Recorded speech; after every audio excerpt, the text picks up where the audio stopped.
अस्सलाम वालेकुम दोस्तों, मैं हूं राजा नोमी और आप देख रहे हैं नोमी टेक्निकल ऑफिशियल।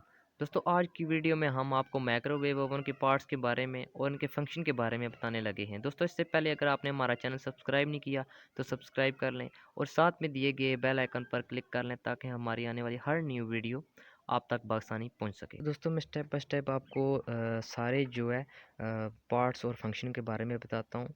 तो पहले ये तो सप्लाई इसकी आ गई, ये सप्लाई में भी देखें फ्यूज़ लगा हुआ है, इसमें से फ्यूज़ लगा होता है।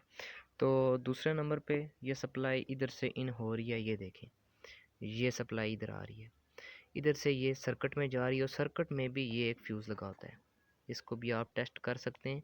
तो अगली वीडियो में इंशाल्लाह हर पार्ट्स को हम टेस्ट करेंगे। ये फ्यूज़ आ गया इसका फ्यूज़। इस फ्यूज़ के बाद अगले पार्ट्स आ जाते हैं आपके ये वाले ओवरलोड प्रोटेक्टेड। एक ये वाला है और दूसरा दोस्तों ये वाला है। इनका काम यही है कि जब हीट ज़्यादा होगी, ये देखें, ये इस पे लगा हुआ है, इधर हीट ज़्यादा होगी और ये दूसरा गन पे लगा हुआ है ओवरलोड प्रोटेक्टर। जब हीट ज़्यादा होगी ये कट आउट कर देंगे इधर से कनेक्शन को, क्योंकि फेज जो है इनसे हो के, ये देखें, इनसे हो के आगे जा रहा है। जब भी हीट ज़्यादा होगी ये तो आगे सप्लाई कट आउट कर देंगे और सिस्टम बंद हो जाएगा, जिससे आपको कोई नुकसान नहीं होता। दोस्तों, तीसरी जो चीज़ आ गई आपकी मेन गन आ गई, मैग्नेट्रॉन गन। दोस्तों, इसका काम है, ये मेन पार्ट है, ये समझ लें माइक्रोवेव ओवन का दिल है। इसका यही काम है टेम्परेचर जनरेट करना। तो दोस्तों, इसके बाद आ जाते हैं आपके माइक्रो स्विच। ये देखें, ये अंदर स्विच लगे हुए हैं छोटे छोटे, इनको भी आप टेस्ट कर सकते हैं कंटिन्यूटी के ज़रिए। वो भी हम आपको अगली वीडियो में इंशाल्लाह सारे पार्ट्स चेक करके बताएंगे। इन सारे पार्ट्स को चेक आपने कैसे करना है। ये इनके स्विच, ये तीनों स्विच लगे होते हैं अंदर। ये पावर स्विच होते हैं जो कि प्रेस होते हैं डोर के ज़रिए, आगे करंट पास होता है और ये ऑन होता है।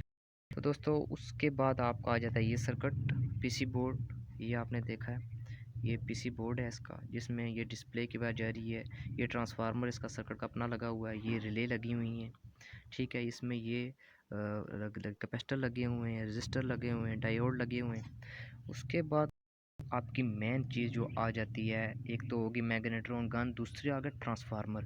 दोस्तों, ये ट्रांसफार्मर कोई आम ट्रांसफार्मर नहीं होता, ये हाई वोल्टेज ट्रांसफार्मर इसमें लगा होता है।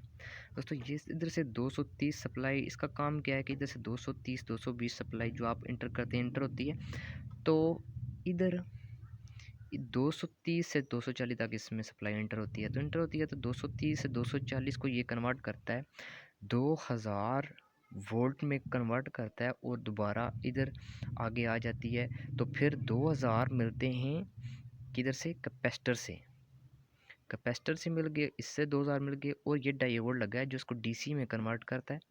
ये डायोड है, ये दोस्तों डायोड लगा हुआ है, ये आपने, ये ब्लैक जो देखा है आपने, ये वाला, ये डायोड इसको कन्वर्ट करता है और 4000 डीसी वोल्ट इधर गन में इंटर होते हैं आपके। फिर आपकी गन जनरेट होती है, गन चलती है टेम्परेचर ने। कभी भी इसको सप्लाई लगे हुए, सप्लाई उधर इन हुए चेक नहीं करना। कभी भी इसको आपने सप्लाई को चेक नहीं करना। आप इस सप्लाई को इधर से उतार के चेक तो कर सकते हैं कि सप्लाई आ रही है या नहीं, कार्ड से सप्लाई आ रही है या नहीं। तो आपने कभी भी इसको सप्लाई को इधर से चेक नहीं करना, उधर से वायर लगा कर न्यूट्रल फेस दे करके। ये जो बहुत ही डेंजरस काम है दोस्तों, आपको कभी भी इलेक्ट्रिक शॉक हो सकता है।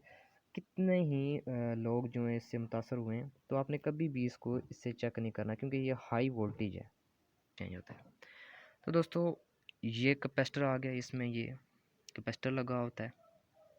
उसके बाद आपकी आ गई है फ़ैन मोटर। ये फ़ैन मोटर हीट एक्सचेंज की लगी होती है, जो इसमें हीट आ जाती है सारे सिस्टम में, उसको फिर वो इजी करने के लिए, ठंडा माहौल करने के लिए आपकी फ़ैन मोटर इसमें लगी होती है।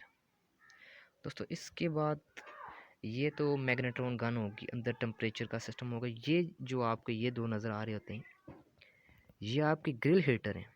ये आपके ग्रिल हीटर लगे होते हैं, ये आपकी अर्थ की वायर लगी होती है। ये जो ग्रिल हीटर आपके लगे होते हैं, ये ग्रिल आप देख सकते हैं, जो ऊपर ग्रिल होती है, ये जो ऊपर ग्रिल है, इस सिस्टम को गर्म करने के लिए फिर ये यूज़ होते हैं। तो दोस्तों, उम्मीद है आपको ये वीडियो पसंद आई होगी। इंशाल्लाह अगली वीडियो में हम सारे पार्ट्स को चेक करेंगे, टेस्टिंग करेंगे, कि टेस्ट करके बताएंगे कि इन पार्ट्स को आप कैसे चेक कर सकते हैं स्टेप बाय स्टेप।